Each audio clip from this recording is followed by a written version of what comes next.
And now, Pujya Atman Sri Swami Jyotirmayananda commences tonight's Satsang with a Sanskrit peace chant.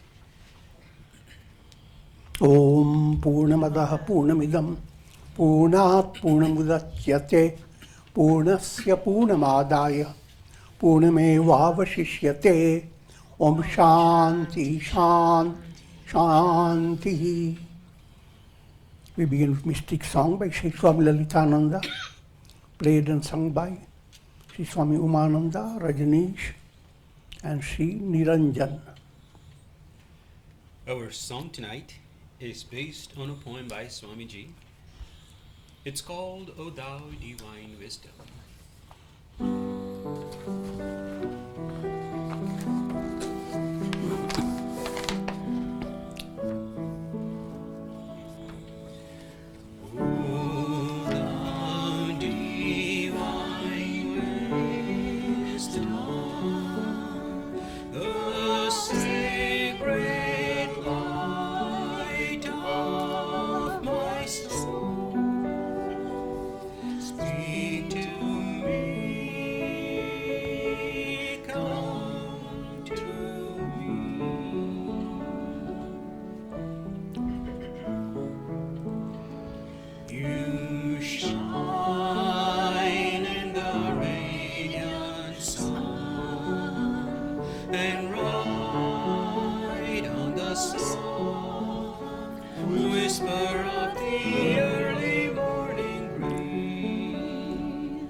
We are recording from the ashram of our revered Guru, Pujya Atman Sri Swami Jyotirmayananda in Miami, Florida. Today is August the 8th, 2018, Wednesday evening, and tonight Swamiji will be lecturing on Yoga Vasistha. This is series 2018, class number 63. And now Pujya Atman Sri Swami Jyotirmayananda. Om Brahmanandam Param Sukhadam Kevalam Jnanam Murtim Dvandvatītam Gagan Sadrisham Tattvamasya Laksham Ekam Nityam Vimalamachalam Sarvadhi Sakshi Bhutam Bhavatītam Trigunarahitam Sadgurum Tam Namami. Om.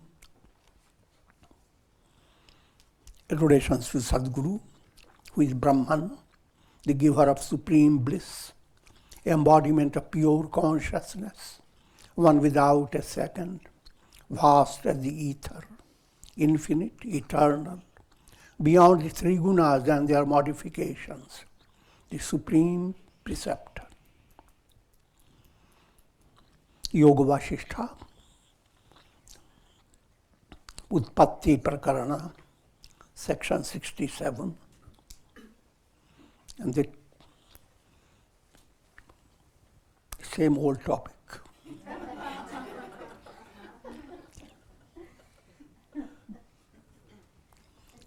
The nature of the soul.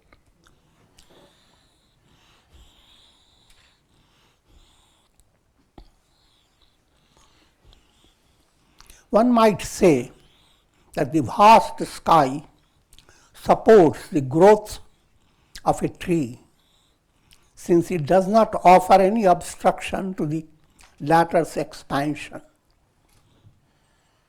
In the same way, Brahman can be called the support of the world process.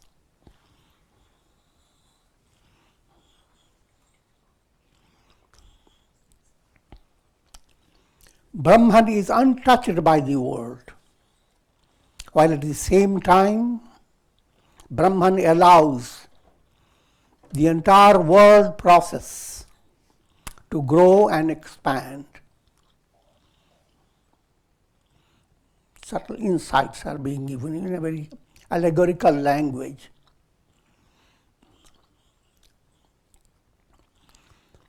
And the spiritual aspirant should work upon this simile of being like the sky. Sky is the best guru. So therefore, all incarnations are described as Gagana Sadrisham. They are like the sky. What we learned from the sky?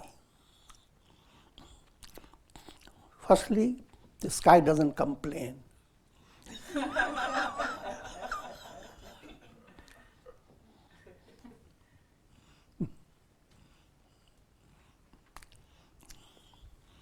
And remains serene in all conditions.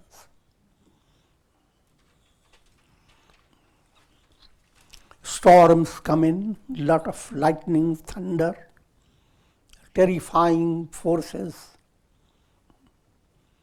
and the sky goes on giving them room. There is plenty room.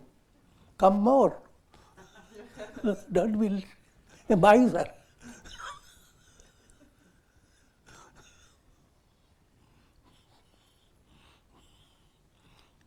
And scene changes,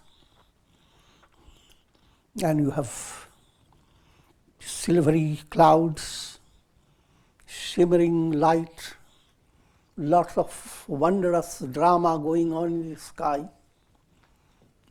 Whole festivity manifests in the sky. And the sky gives the space for all of them. And when all this drama goes away, the sky doesn't hold any record. You don't see any marks written down on a certain date. There was a big hurricane. It is a scratch on the sky.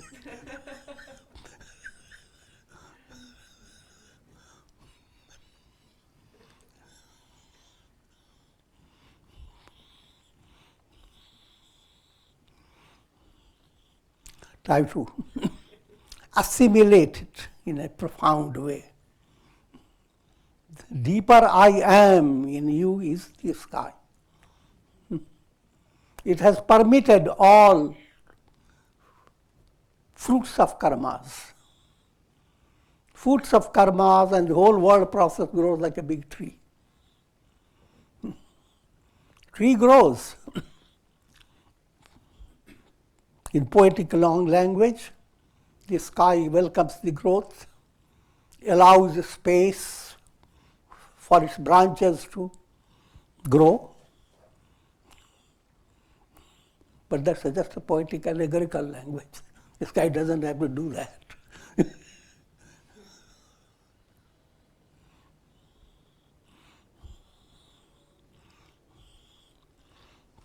To put it in simple terms, all your experiences of the world are through your mind. Mana eva manushyanam karanam bandha mokshayo. They are in the form of thought waves, vritti after vritti. And mind goes on projecting the drama of the world process. Just like in cinema show, frame after frame is projected. And screen allows all the frames. It doesn't say, not enough now.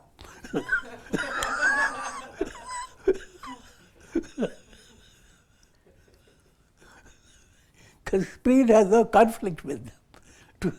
So that they don't exist. It is from your angle that you ignore the screen and you see how many things are going on. But through the angle of a conditioned mind, you are experiencing the whole drama. Through that conditioned mind, the message is being given that all this has come from God. They are His creation. And God is not affected by His creation.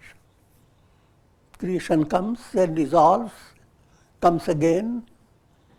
And Shiva holds the big bang in his hand. And the bang after bang, the whole universe goes on coming. But this is to match up with your mind. And the mind is not enlightened. So when you try to explain things to a baby, to a child 5-year-old, then you have to create a drama. You put things in a way that mind can grasp it. Put it in the spiritual level, all souls remain just 5-year-old kid.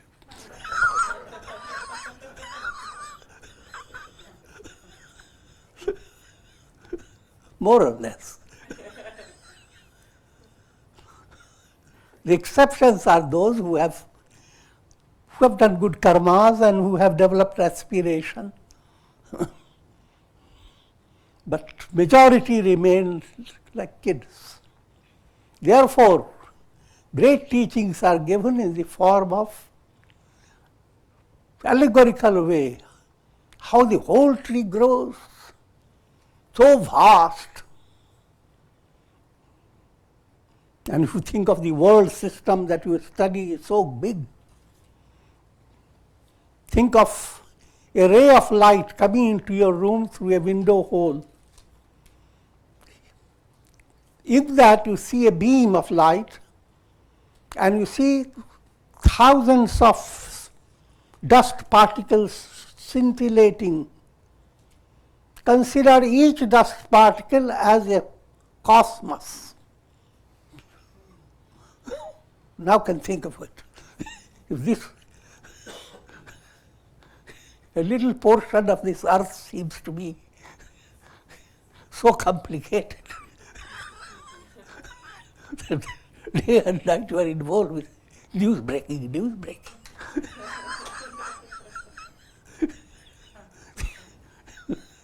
Think of the universe before you. How many news going on with every little star, with every... As if you are struck with wonder, but think of this whole thing as little dust particle. Now try to figure out the role of universes, world systems in the Chidakash, in the Akasha, the ether of pure consciousness. And that ether is the I am, not your ego.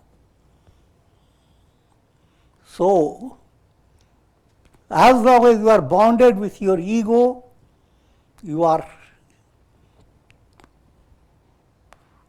led by karma, go up and down, go from one embodiment to another, face countless challenges, and that goes on endlessly. But when you attain enlightenment, then there is only the Absolute. All, put in simple way, clouds go on coming day and night. But in spite of what they are doing, the sky has never changed. It has allowed them, it has nourished them, it has sustained them, and it remains untouched by them. So to bring that within your understanding process. It is not simple, but it is a big truth. And that you need to assimilate. Firstly, satsanga. Secondly, your japa, sadhana. Thirdly, turning your daily life into a practice of integral yoga. Everything that you are facing in daily life is your sadhana. You are doubting God. Yes, sadhana.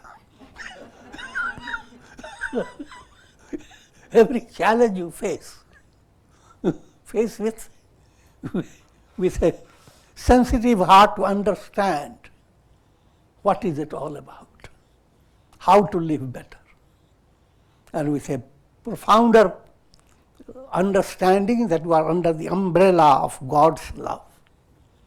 The Divine Mother's mantle covers all your personalities.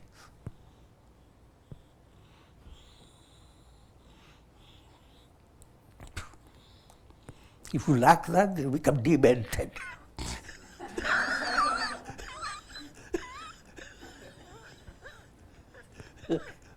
Mantle-less mind.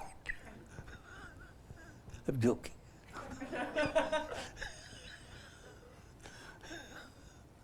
But in spirituality, it is not a degrading term, it is a fact. All miseries are led by mind. Mind is Luna. All are lunaticos.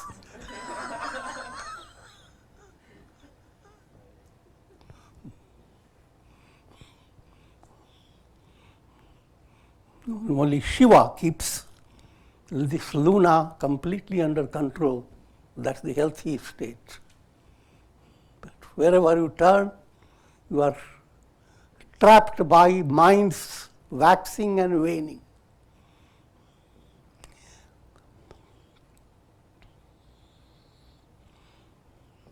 A mighty tree exists in a seed, but when the seed is roasted, it can no longer bring forth the tree.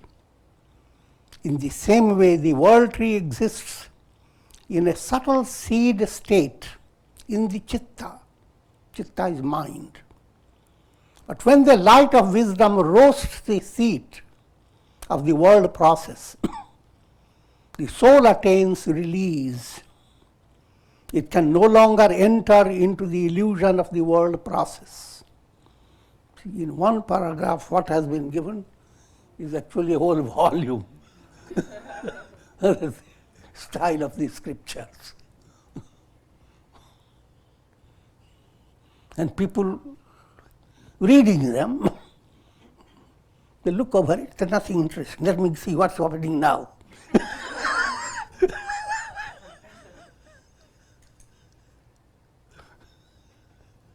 But that's a normal process.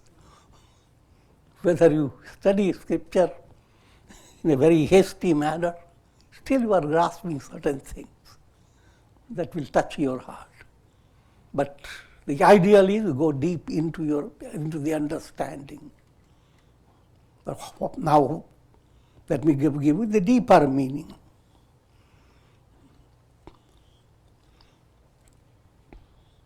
Pure consciousness is like the sky. And that's the reality of the whole world. Every soul, every reflected sun, the reality is the sun. No matter in what pot you are, and no matter what type of shine you have, all reflected suns are all forms of illuminations and nothing but the sun. All experiences are drama created by consciousness, awareness. You have sense awareness. You have awareness of your feelings. Your awareness, your joy and sorrow. Your awareness of your whole predicament.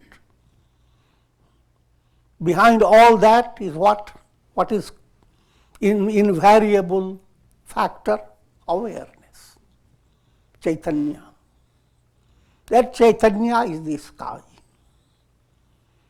That Chaitanya remains unaltered. So how can you switch your vision from reflected sun, that type of experience, to the sun? How can you switch your vision from ego that is constantly shaking, the I am, illusory I am, to the absolute I am? That's the project of all scriptures. It's the essence of all religion.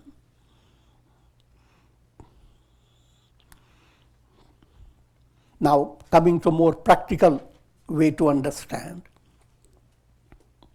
All your experiences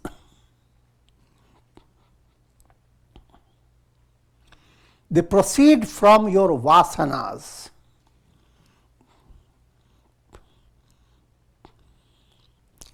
Chitta, or the mind stuff, is like a farm.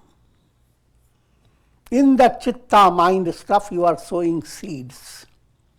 Every karma that you do, it creates its impression.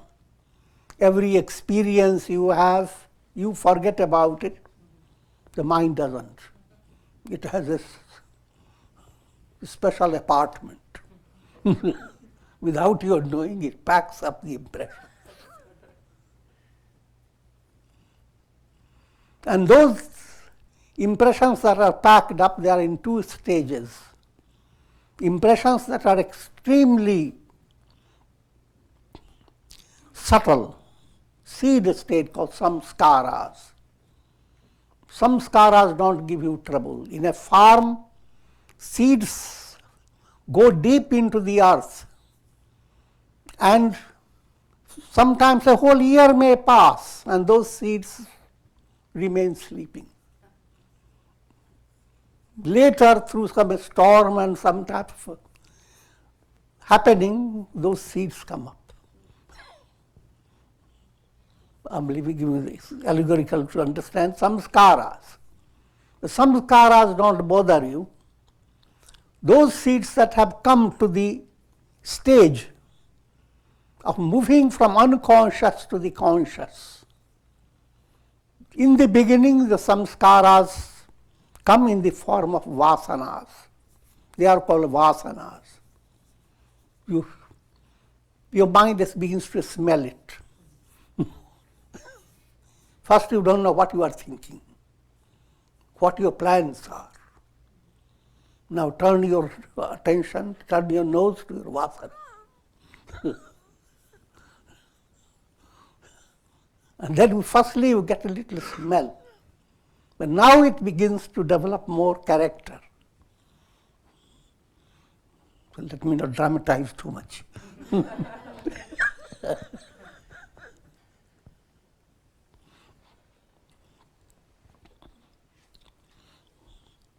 The vasanas that create all the world illusion, those vasanas are called ashubha vasanas, impure vasanas. And their analysis relates to 5 kleshas, afflictions. Ignorance is the root cause of all your problems. Being ignorant again is a constant process. You always, a situation comes, either you resolve it or ignore it. Either say to the messenger, I want to hear what the news is, or say to get away from me. That's what the news. I'm dramatizing it too much. But the idea is being ignorant is not a simple phenomenon. It's an active. You begin to enjoy not gaining insight into things. You begin to enjoy being a nitwit. That also gives its enjoyment. Also, if you are narrow-minded, then you begin to enjoy not knowing what goes on, what's cooking in Sattva's house. Sattva is sattvic gunas. Then you don't care. People say if you didn't have anger, etc., I will have peace, harmony. Say, who cares of that?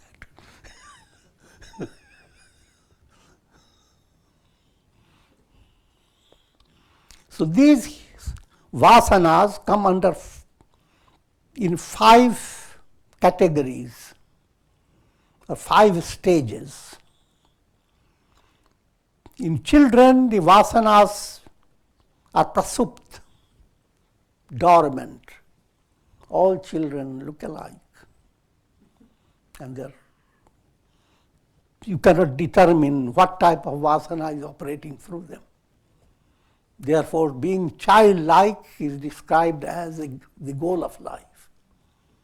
But they're expressing that type of similitude what belongs to sages. But at the same time, if you take it literally to become a child, that's a big stupidity.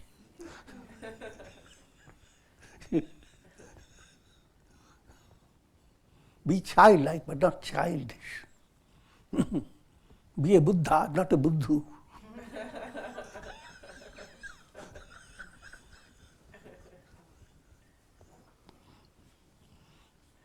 So that's prasupta state, as long as you are in the babies, children 5 years, 6 years.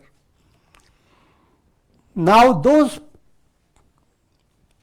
people who have practiced sadhana, lived in a little controlled atmosphere of satsanga, they develop tanu avastha. The vasanas, the negative vasanas, they become so thinned out that it gives you an illusion that you have conquered them. Let me not be an illusion.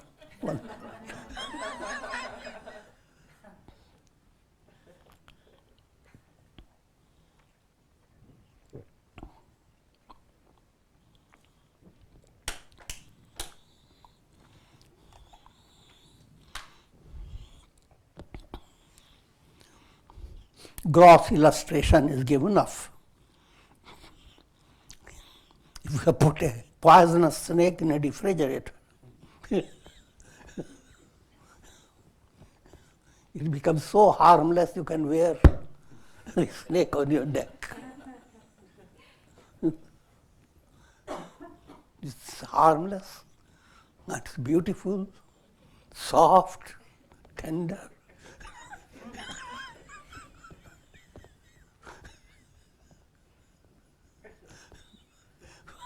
But the moment you start giving little nourishment, little milk, you get the bite right on your neck.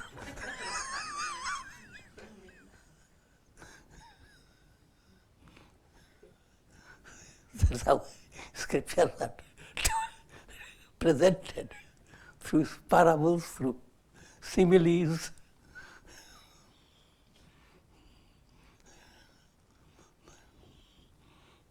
So therefore, the moral of this whole process, if you feel that you have controlled a negativity within yourself, for 1 month it didn't show up, don't be fooled by it. Stay with your satsanga. Work harder to eliminate from this very root. But if you become satisfied by a little control, you have not attained enlightenment. Therefore, the moment you are satisfied, again the ego directs you to a path of ignorance. So that's about Tanu Avastha. Next type of state comes, is called Vichinna. These are not in sequence, they are different stages. Vichinna, you are able to create virtuous qualities.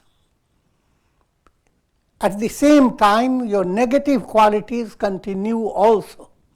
Only what you do, you put a rug over your negative qualities.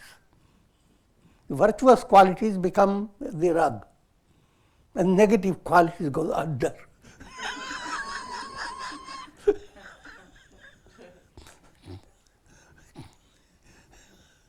It's called Vichinna Avastha. Let me dramatize it. Sometimes he invites, there is some celebration going on, and now you don't have time to clean up your house. So all the cleaning done, and the dust put under the rug.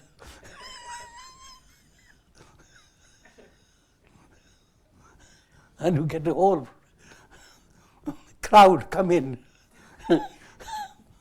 And as they depart, they go on sneezing.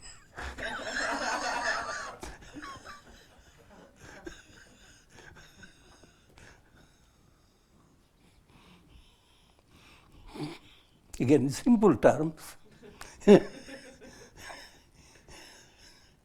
Vichinna state, you may think, I have controlled anger. But just something little happens and you lose your temper.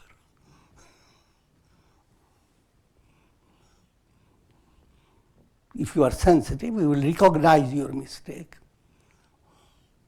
Then if you recognize it, you want to correct it, you are still in Vichinna state. Next state is Udar. You don't recognize your mistake. You lose your temper and someone says, you are a spiritual sadhana. Have you not heard anger is bad for you? You, how dare you say?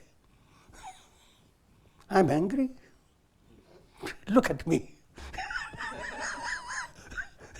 The person becomes frightened. Oh no, you are embodiment of calmness.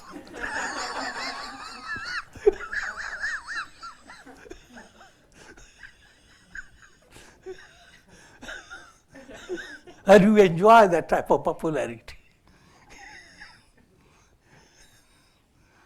That's the Udara state. The negative vasanas have developed generosity.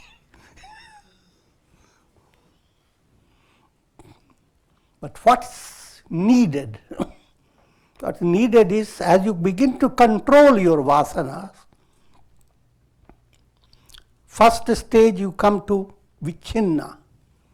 You go on, you don't understand that just putting under the rug is not the cure. But at least it's paving the way. Vichinna, then come to a state of tanu.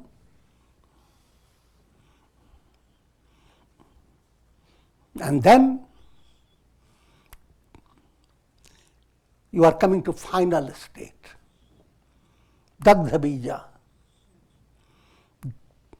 Dagdha bija means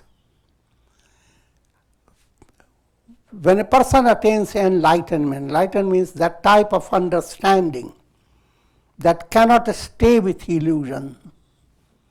The light of the sun cannot stay with darkness. So once that light has flashed, just like film negatives become destroyed, all the seeds of negative karmas,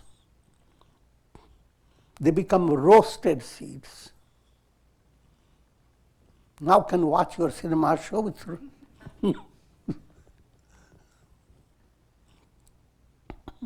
with popcorns.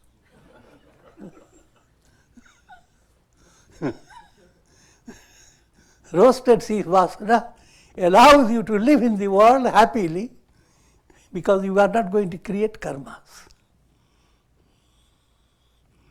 But if the seeds are not roasted, and suppose you are able to eat them, and whatever seeds fall, they go on creating new plants, new trees, new karmas. So you're watching the show and creating a big problem for yourself. You're living through the world but creating problems, world after world.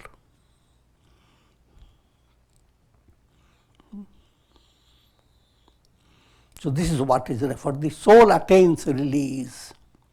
When the light of wisdom roasts the seed of the world process, the soul attains release.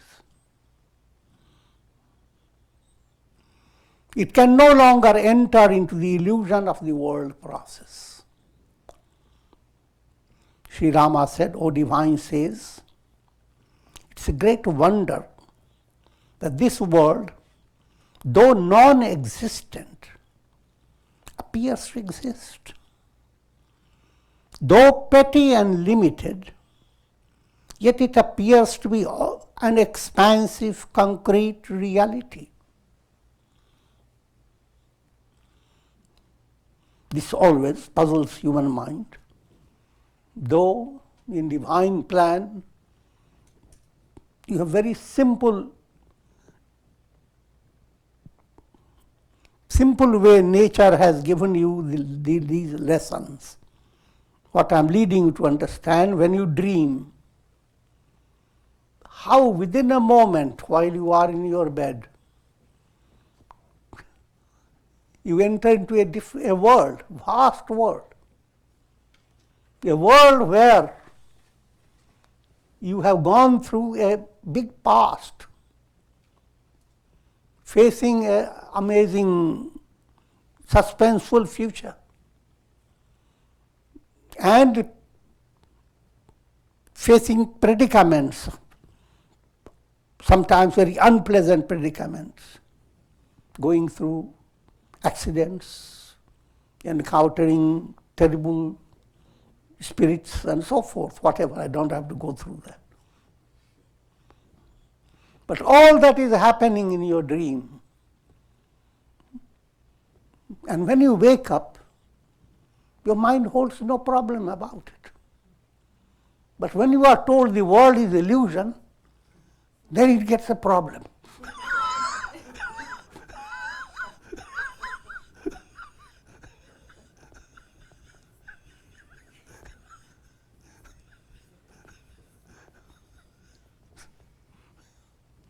Why did God create this illusion to begin with?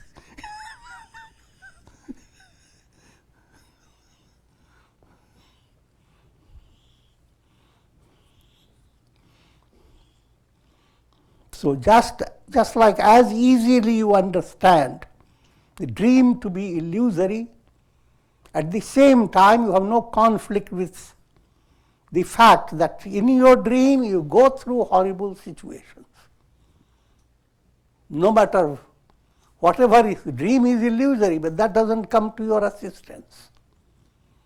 When you are experiencing in your dream, your experiences are horrible. Unless you do Haribol, that's a different matter.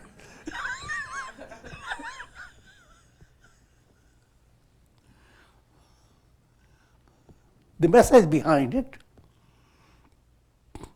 while in dreaming, if you were to develop a clear understanding it is a dream, then the dream world will become simple.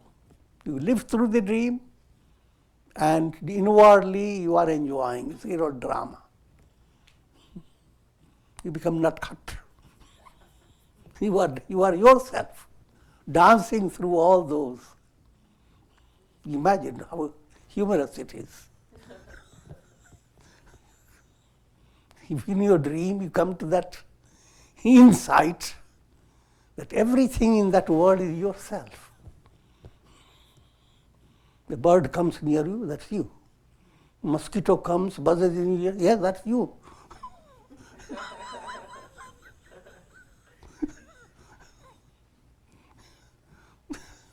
Sun shines in the sky, that's you.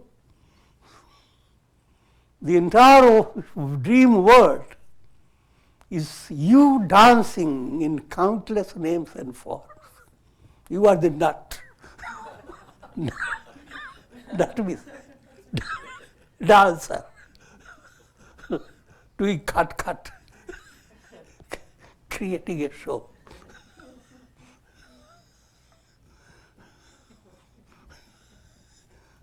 That's why the Puranas, Lord Shiva is described as a nut cut. He is a supreme nut.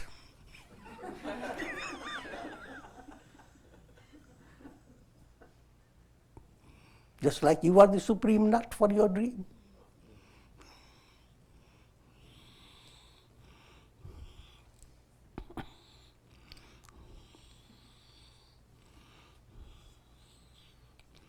Yoga Vasistha continued, the world asserts itself in the heart of the ignorant,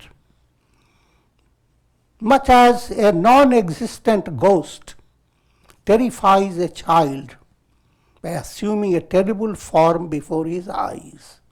The child sometimes, even who don't have to be a child, there are many big people who get horrified by the tree shaking before them. They look through the window and the tree is shaking. But they have heard of ghosts, etc., and then suddenly the mind gets trapped. Someone, my enemy, has sent a ghost, and it's right there on my tree. Horrible.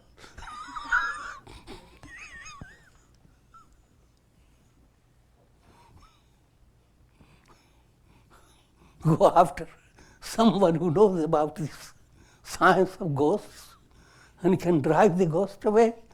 Until then you are in big trouble. Now every day you write notes. What did the ghost do?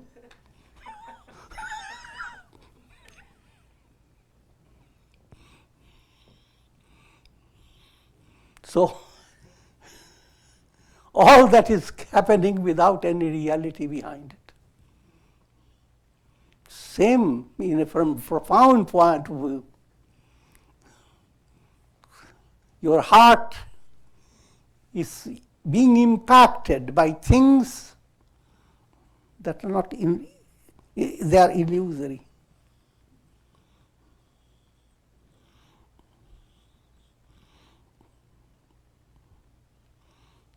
But the message that things are illusory, intellectually you grasp it, that's not the resolution. It is a great help. What's the resolution is how you bring it in your daily life. Begin to live in the spirit of sadhana and integral yoga.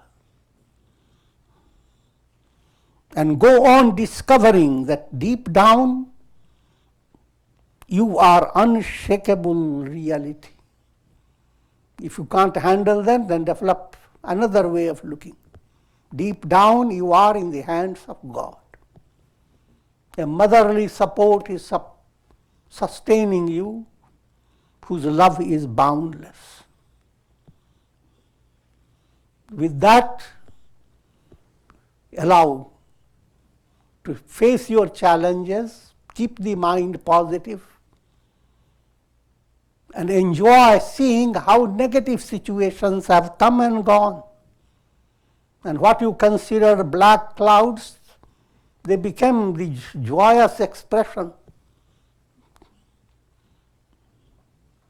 And each time you emerge out of a black cloud-like adversity, you shine brighter like the moon coming out of the cloud.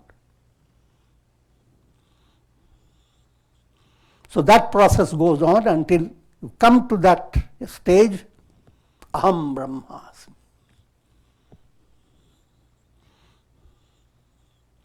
Always remember the three attitudes. Hanuman and Ram had asked the question. Hanuman had said, Deha buddhya tu dasoham.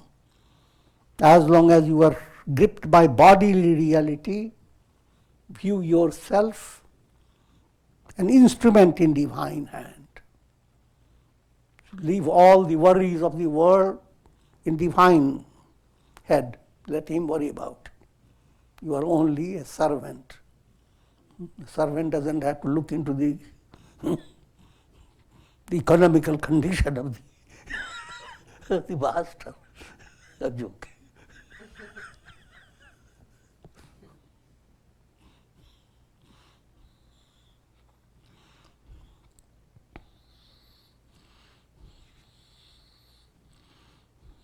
Individual soul is essentially pure and true, but due to ignorance it seems to be different from Brahman. Led by the illusions of the mind, the soul is caught in the dreams of the world process. Not one dream, dream after dream, dream within dream. Just like in your computer, you have file within file. And more progressive is the computer, there are endless files.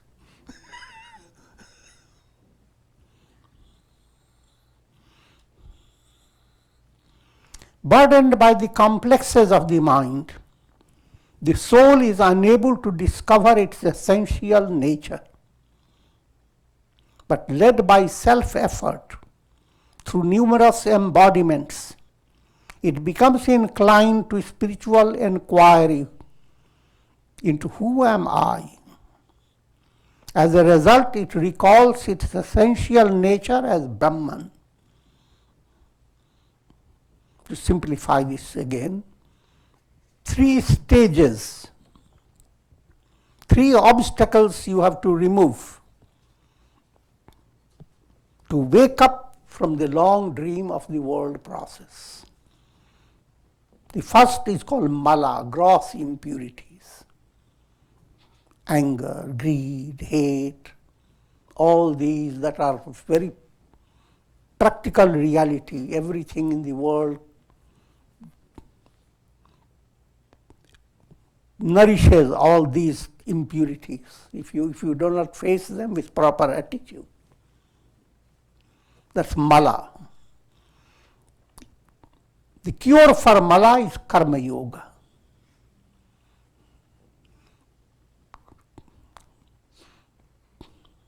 Immature cure for mala is good actions.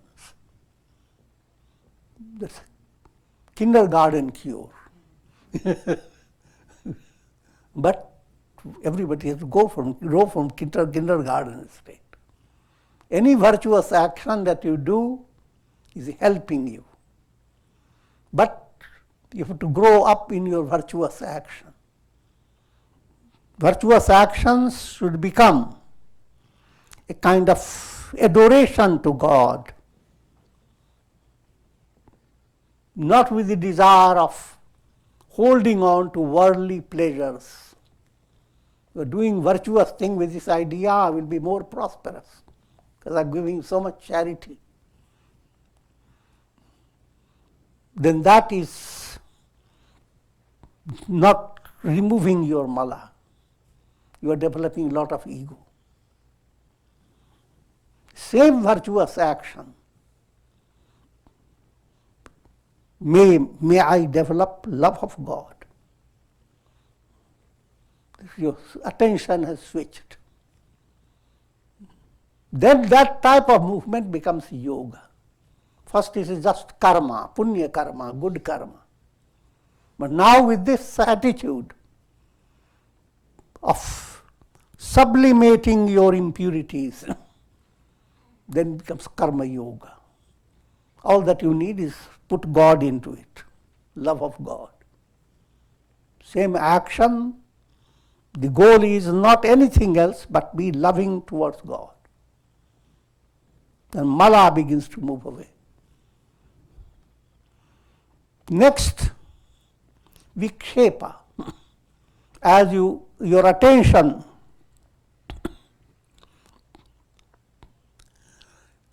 becomes relaxed, that I have now, I'm not gripped by malas.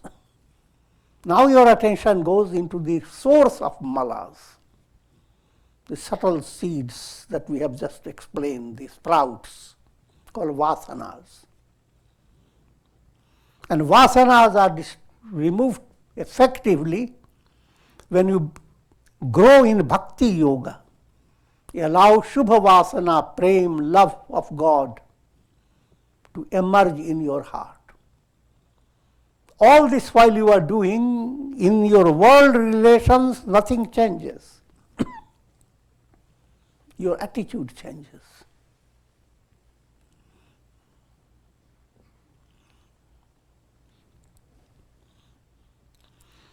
And finally, the veil of ignorance, avarana.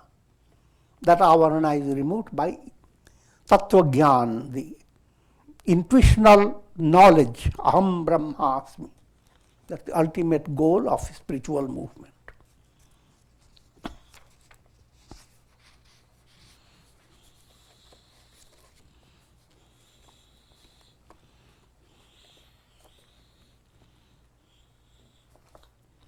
In the absence of the intuitive knowledge of I am, the soul evolves the illusory awareness of the ego. As long as you are not aware I am Brahman, you are supported by an illusory ego that is not you.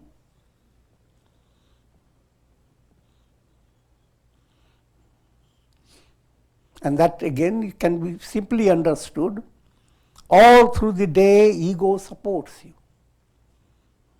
You yourself ask yourself, am I tired? Ego says, yes.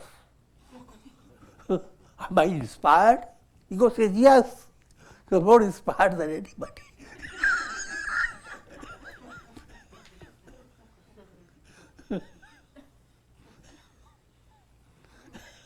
And what happens? Everyone also sees the ego, and you have a subtle understanding that you are not that ego. So therefore you begin to encourage the ego. Oh, ego, say it that way. You are behind the ego, but you don't understand it. The effect of ignorance. And when you go to sleep, ego completely moves away. So that's what your relation with ego, that's the type of relation you have.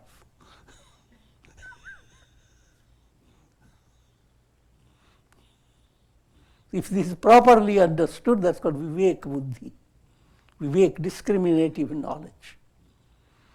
Not be identified with not self. To discover I am the self. But the identity, illusion of identity based on identification with not self, that becomes the ego, asmita.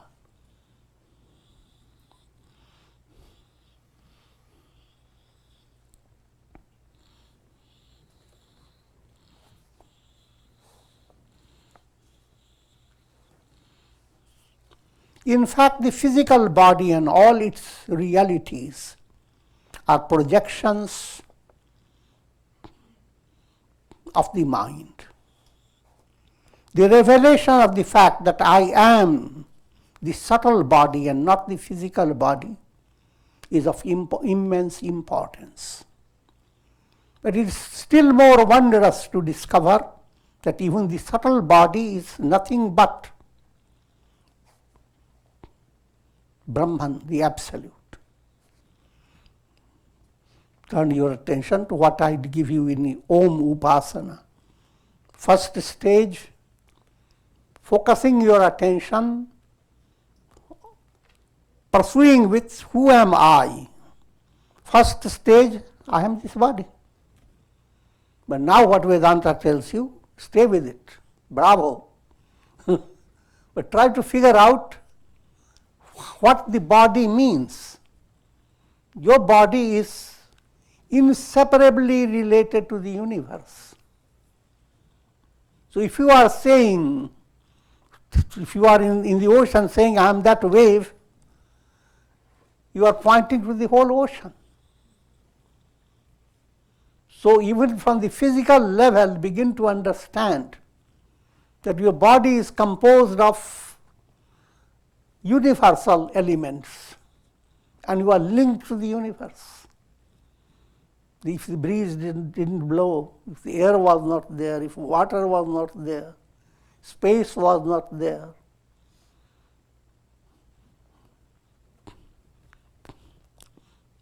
and countless cells within you, they are thriving. They live in different situations. Big Mahabharata battles are happening in every joint. Who knows?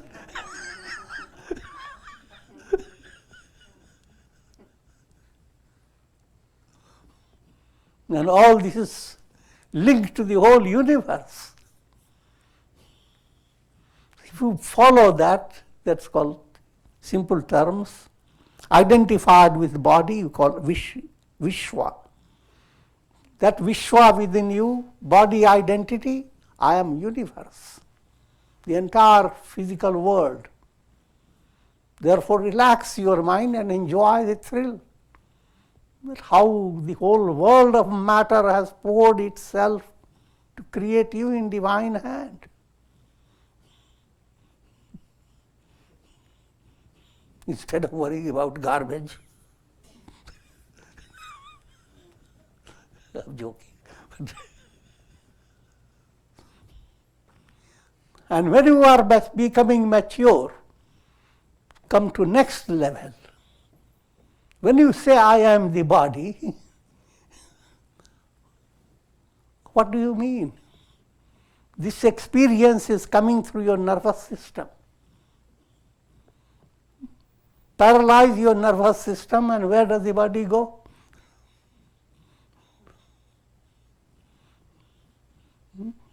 Ask the doctors who do that.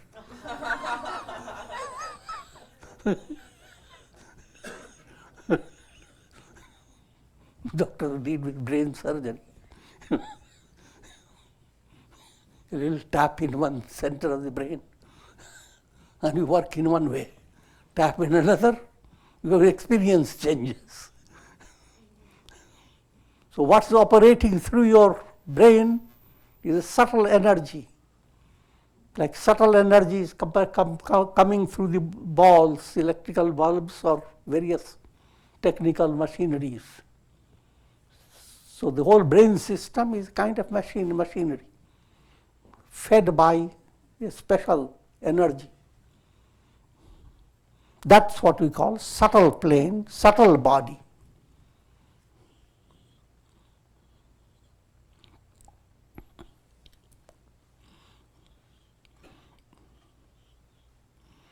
Put it in a simple way,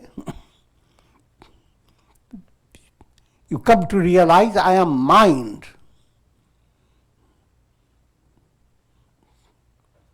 And you begin to figure out all your experiences are possible only through your mind. The body is there, but body doesn't know anything, only the mind that plays the part. that brings about sensations and all that.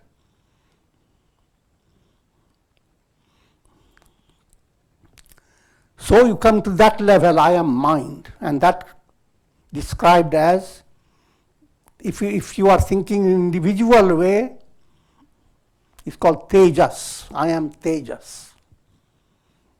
Cosmic subtle body, Hiranyagarbha. So if I am mind, I'm like a wave of the cosmic mind. Then allow the same mind to understand you are the whole ocean. So this is the subtle art behind your practice of meditation. You let your mind relax by rising beyond all these worries and anxieties and get the thrill that your mind is a wave in the cosmic mind. The divine mind is operating through your mind. Mind cannot exist. And then come to another level, causal body. Causal state is not easy to understand, but you experience it in your deep sleep. I am the causal body. That state expresses in the form of your mind. Mind expresses in the form of your body. Body experience is not a reality. Higher reality is mind's reality. Mind's experiences, that also is not the reality. Causal state is the one that gives you all these illusions. Beyond causal state is the absolute reality, Brahman. Causal state level of Om Upasana, identified with causal body, individual is called prajna, the knower of, aware of ignorance. And that prajna state implies you are a ray of God. The cosmic aspect of prajna is God, Ishvara. Just like Ishvara has presented the entire universe, the prajna in you has presented all about you and your life to life, life from life, all experiences. But individualized way of thinking is due to ignorance. Your being wise means understand all this is show of God,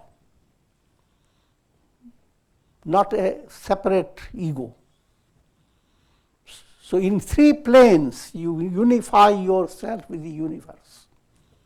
Physical, the whole universe and you are related. Then shut the door to that experience. I am mind. As such, I am cosmic mind. Move away from that stage. I am the unconscious chitta. Therefore, I am the all-controller, all-wielding, all-ruler, ruling spirit God. And then forget about even that. Because God doesn't need all that. God is Brahman, the absolute. All this is through Maya, cosmic illusion. So in Om Upasana, you follow the 4 steps: A, U, M, and transcendental. Therefore, sages have prescribed Om mantra for everybody. And with this, I'm going to conclude. Om Purnamadaha Purnamidam Purnat Purnamudachyate Purnasya Purnamadaya Purnamevavashishyate. Om Shanti Shanti Shanti.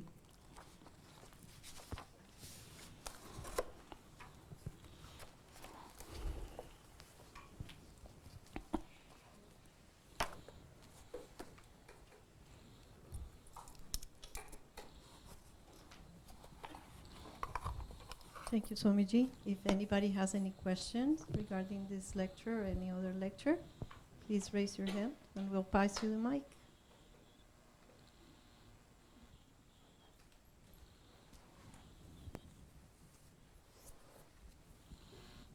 Tat Sat Swamiji. I was reflecting on the lecture from last night when you were talking about, when you were talking about the last wish, the soul's last wish as it's moving from this earthly embodiment to the next earthly embodiment. As a transition, does the Hindu culture or religion encourage like mantra and people surrounding that body as it's moving on to the next place where it's going to go? Of course, Hindu religion is filled with mantras, tantras for every occasion. Right. Yeah. If a child is born, there is mantra, tantra. Naming ceremony is given, and passing away from the body is the highlight of Shraddha ceremony is there. You want details? Go to the Google. I thought so. It just seemed to make sense. Yeah. Godward movement is one not simple movement. God is presented in so many aspects. Every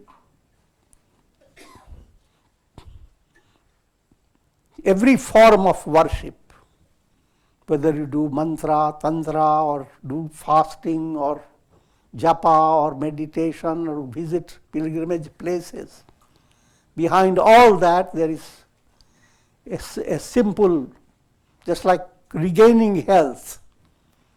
Every person will not regain health exactly the same way. You will follow certain diet. Another person may not follow exactly literally your diet. You may need to change your atmosphere to gain health. Another person may not. Another person simply brings in a lot of new devices to keep their house clear. I'm joking, but try to understand the role of sacraments. Every religion has sacraments, and Hindu religion has abundance. There is a saying that the Hindu religion has more festive days than the calendar days.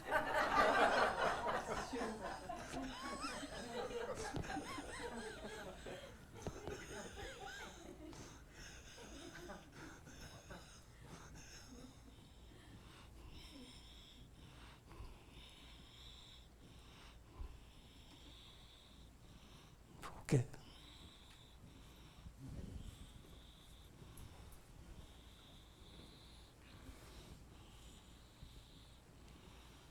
Okay, we continue with the program. Next Friday we have Tulsi Ramayana at 7:30 by Swamiji. Then Saturday we have the meditation preceded by a short pranayam. And then one of the calendar festivity days that Swamiji says, next Sunday we are celebrating Krishna Janamastami at this Sunday at 5 o'clock. We ask everybody to come at 5 o'clock. And then we continue on, I'm sorry, I missed the Thursday circle, which has been very good.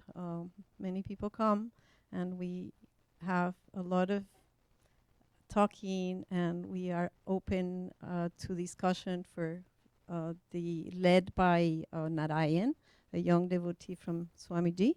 It's very interesting, and you can come and join us. It's very good at 6 p.m. Then we continue, and then Tuesday and Wednesday we have Yoga Vasistha. That's it. Thank you, Swamiji. Come.